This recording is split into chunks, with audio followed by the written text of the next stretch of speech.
গরু মাংস তো অনেক খেয়েছেন, কিন্তু দুধ দিয়ে কি কখনো গরু মাংস রান্না করে খেয়েছেন? আর যদি একবার কাউকে খাওয়ান, সে তো আপনার রান্নার ফ্যান হয়ে যাবে।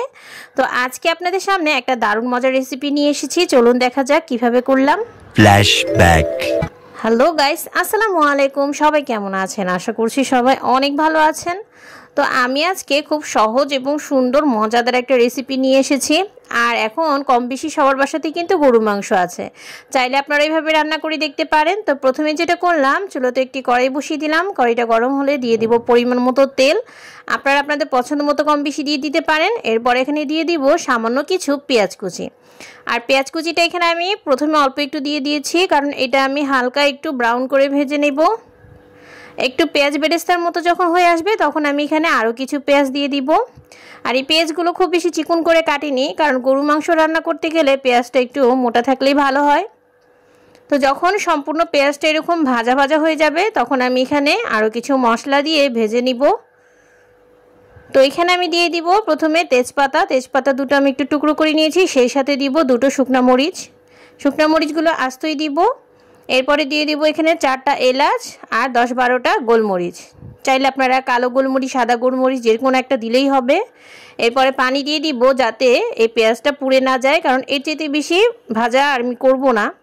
এখানে আমি কাঁচা ধনিয়া, জিরা আর নিয়েছি জায়ফল ও জয়ত্রী, একসাথে ব্লেন্ড করে নিয়েছি। সেই সাথে দিয়ে দিব আদা বাটা ও রসুন বাটা। এবার সব কিছু একত্রে খুব মিশিয়ে ভালোভাবে আমি মশলাটাকে কষিয়ে নিব। একটু সময় নিয়ে কষাবো মশলাটা, যাতে করে খুব সুন্দর করে মশলাটা কষানো হয়ে যায়, মশলা থেকে কাঁচা গন্ধটা বের হয়ে যায়। এই যে দেখেন, তেলগুলো একদম উঠে এসেছে, তার মানে মশলাটা সম্পূর্ণভাবে কষানো হয়ে গেছে। এখন আমি এখানে আগে থেকে ধুয়ে রাখা মাংসটা দিয়ে দিব। তো এটা আপনারা গরু, খাসি, মুরগি যে কোনো একটা দিয়ে করতে পারেন আপনাদের পছন্দ মতো। তো যাই হোক, আমি এখানে গরু মাংস দিয়ে করতেছি। তো আমি মাংসটা দিয়ে ভালোভাবে নেড়েচেড়ে মিশিয়ে আমি এখন এই মাংসটাকে কষিয়ে নিব। তো দেখতেই পাচ্ছেন আমি কিভাবে আস্তে আস্তে মাংসটাকে কষিয়ে নিচ্ছি। তো এইভাবে যখন মাংসটা একদম কষানো হয়ে যাবে, ভাজা ভাজা টাইপের হবে, তখন আমি এখানে দিয়ে দিব 1 মগ দুধ। আর এখানে আমি গরুর দুধটাই ব্যবহার করেছি। তারপরে দিয়ে দিব আমি এখানে বেশ কিছু কাঁচামরিচ, তারপর দিয়ে দিব পরিমাণ মতো লবণ। এবার আমি সব কিছু দিয়ে একবারে খুব ভালো করে নেড়েচেড়ে মিশিয়ে নিব। তারপরে আমি এই দুধের মধ্যেই মাংসটাকে আর একটু কষিয়ে নিব। তো এইভাবে যখন আমি আবারও কষিয়ে নিলাম, দেখেন একদম মাংস থেকে তেলটা পুরো বের হয়ে চলে এসেছে। এই পর্যায়ে আমি সিদ্ধ হওয়ার জন্য পানি দিয়ে দিব। তো এই তো আমি আমার প্রয়োজন মতো পানি দিয়ে দিলাম। এরপর এটাকে আমি ঢেকে রান্না করব।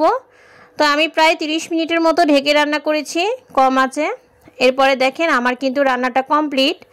আমি এটাকে এভাবেই রান্না করে নিব। এর চেয়ে বেশি আমি এটাকে শুকাবো না, বা এর চেয়ে বেশি ঝোলও রাখবো না, এটা একটু এরকমই থাকবে। আর এখন আমি অল্প একটু চিনি দিয়ে দিব। চিনিটা কিন্তু অবশ্যই দিতে হবে, এতে করে এই রান্নার স্বাদটা দ্বিগুণ বেড়ে যায়। তারপরে উপর থেকে দিয়ে দিলাম সামান্য একটু কেওড়া জল। চাইলে গোলাপ জল, কেওড়া জল যে কোনো একটা দিলেই হবে। খুবই সামান্য পরিমাণে দিয়েছি। এখন আর কিছু না, 2 মিনিট নেড়ে চেড়ে মাংসটাকে নামিয়ে নিব, কারণ এটা আমাদের সম্পূর্ণভাবে কমপ্লিট।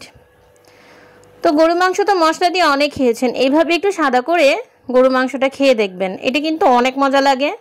আর এটা কিন্তু পুরান ঢাকার একটা অথেন্টিক রেসিপি।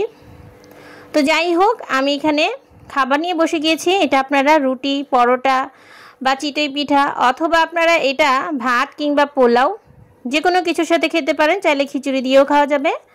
তো এই তো আমি এখানে নিয়ে নিয়েছি ভাতের সাথে খাচ্ছি গরম গরম ভাত দিয়ে। এই মাংসটা খেতে জোশ হয়েছিল, মাংসটা একদম নরম হয়ে গিয়েছিল, সিদ্ধ হয়ে গিয়েছিল, খেতে অনেক মজার ছিল। চাইলে আপনারাও বাসায় বানিয়ে দেখতে পারেন। সবাই ভালো থাকবেন, আল্লাহ হাফেজ।